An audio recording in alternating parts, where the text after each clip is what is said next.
तो स्वागत है आप सभी का मेहता एक्सपेरिमेंट यूट्यूब चैनल में। और आज हम बात करने वाले हैं कि मरने के बाद आखिर क्या होता है। तो चलिए शुरू करते हैं। न तो यह शरीर तुम्हारा है और न ही तुम इस शरीर को हो।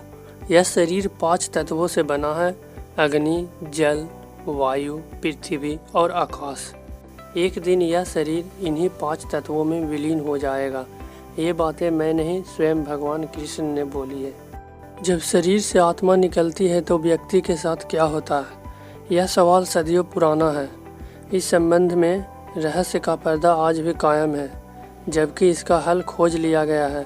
फिर भी यह बात विज्ञान नहीं मानती है, क्योंकि यह धर्म का विषय है। मुख्यतः 3 तरह के शरीर होते हैं: स्थूल, सूक्ष्म और कारण। व्यक्ति जब मरता है तो स्थूल शरीर छोड़कर पूर्णतः सूक्ष्म में ही विराजमान हो जाता है।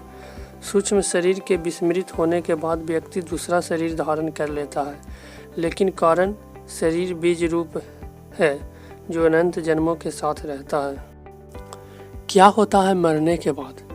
सामान्य व्यक्ति जैसे ही शरीर छोड़ता है, सर्वप्रथम तो उसकी आंखों के सामने गहरा अंधेरा छा जाता है, जहां उसे कुछ भी अनुभव नहीं होता है।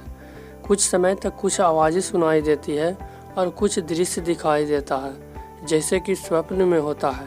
और फिर धीरे धीरे वह गहरी सुषुप्ति में खो जाता है, जैसे कोई कोमा में चला जाता है। गहरी सुषुप्ति में कुछ लोग अनंत काल के लिए खो जाते हैं और कुछ इस अवस्था में ही किसी दूसरे गर्भ में जन्म ले लेते हैं। प्रकृति उन्हें उनके भाव, विचार और जागरण की अवस्था अनुसार गर्भ उपलब्ध करा देती है। ऐसा व्यक्ति तब तक जन्म नहीं ले सकता जब तक कि उसकी इस जन्म की स्मृतियां का नाश नहीं हो जाता।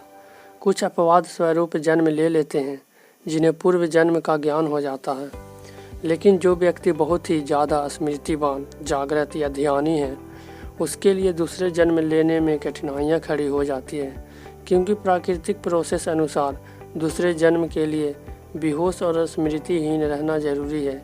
इनमें से कुछ लोग जो सिर्फ स्मृतिवान हैं, वे भूत, प्रेत या पितर योनि में रहते हैं, और जो जागृत हैं वो कुछ काल तक अच्छे गर्भ की तलाश का इंतजार करते हैं। लेकिन जो सिर्फ ध्यानी है या जिन्होंने गहरा ध्यान किया है, वो अपने इच्छा अनुसार कहीं भी और कभी भी जन्म लेने के लिए स्वतंत्र हैं। यह प्राथमिक और तौर पर किए गए 3 तरह के विभाजन हैं। विभाजन और भी होते हैं जिनका वेदों में उल्लेख मिलता है। लेकिन यदि व्यक्ति स्मृतिवान, यानी चाहे अच्छा हो या बुरा, तो सुषुप्ति में जाकर चीज़ों को समझने का प्रयास करता है, फिर भी वह जागृत और स्वप्न अवस्था में भेद नहीं कर पाता। वह कुछ जागा हुआ और कुछ सोया हुआ सा रहता है, लेकिन उसे उसके मरने की खबर रहती है।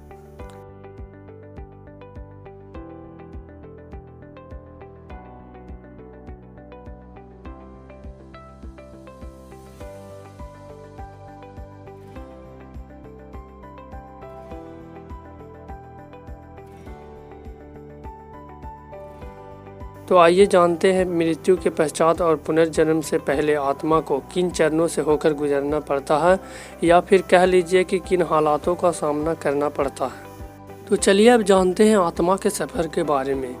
इन्हीं सवालों को हल करने के लिए वह एक ऐसे जवाब तक जा पहुंची जो बकाए किसी को भी हैरान कर सकती है। हम आध्यात्मिक गुरुओं के पास जाते हैं क्योंकि हम अपने जीवन का उद्देश्य और मृत्यु के बाद के हालातों को समझना चाहते हैं। अच्छे बुरे कर्म। जीवित अवस्था में नश्वर शरीर में रहते हुए हमारी आत्मा जो पुण्य और पाप कृत्य करती है, अच्छे बुरे जो कर्म करती है, मृत्यु के पश्चात हमारी आत्मा को उन्हीं के आधार पर ट्रीट किया जाता है। हमें अपने कर्मों के आधार पर अलग अलग लोकों में तब तक रहना होता है जब तक कि हम पुनर्जन्म लेकर धरती पर दोबारा न आ जाएं। स्वर्गलोक। सबसे ऊपरी लोक होता है स्वर्गलोक।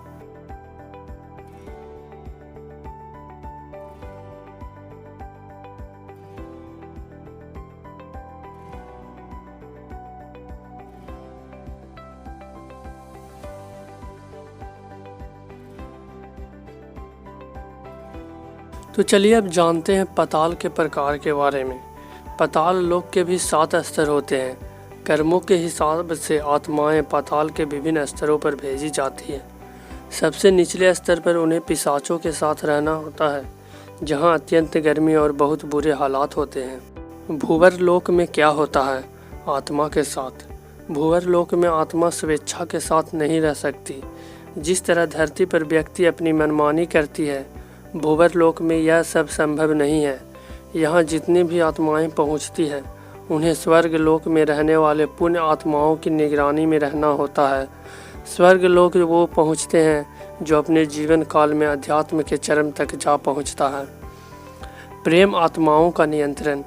भूवर लोक में पहुँचने वाली आत्माएं अगर अपनी आध्यात्मिक मजबूती खो दे तो वह बहुत जैसे पिशाचों, बुरी आत्माओं और प्रेतों के नियंत्रण में आ जाती है।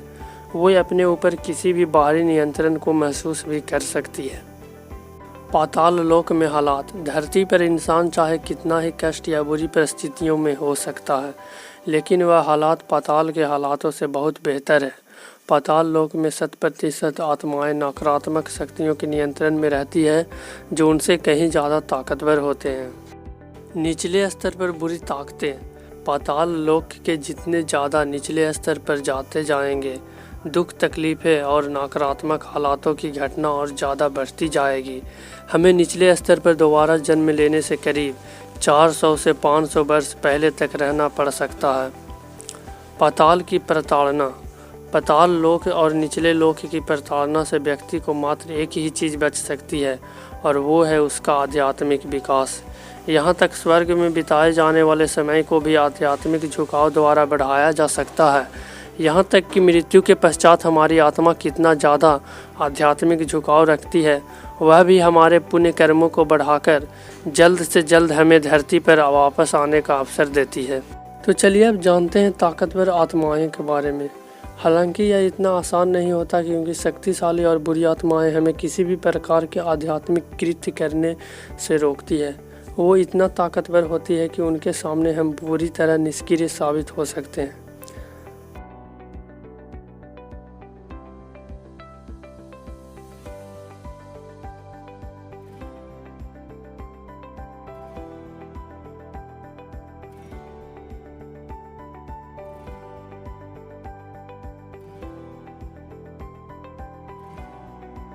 पूर्व जन्म को जानना।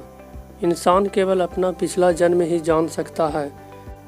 यूँ तो आत्मा धरती पर न जाने कितनी बार जन्म लेती है, परंतु जब तक कि उसके अन्य जन्मों में कुछ खास न घटित हुआ हो, वह केवल अपने पिछले जन्म के विषय में ही जान सकता है। पुनर्जन्म की यादें। जब बच्चे का जन्म होता है तो उसे पुनर्जन्म की हर बात याद रहती है। जैसे जैसे वो दुनिया पर जन्म लेने का चीज़ों में धरती पर जन्म लेने का एकमात्र उद्देश्य होता है कर्म करना। बातें अपने दिमाग दुनिया या भी लेन देन ना तो पाताल लोक में संभव है और न ही किसी और लोक में। इसीलिए आत्मा को दोबारा धरती पर आना ही पड़ता है। दूसरा, आध्यात्मिक कार्य करना भी एक जरूरी प्रक्रिया है, जो धरती पर जन्म लेने वाली हर आत्मा को करनी ही चाहिए। जो ये नहीं करते उनकी आत्मा बाद में कष्ट भोगती है।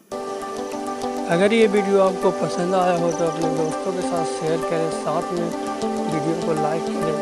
ऐसे ही हमसे जुड़े रहने के लिए चैनल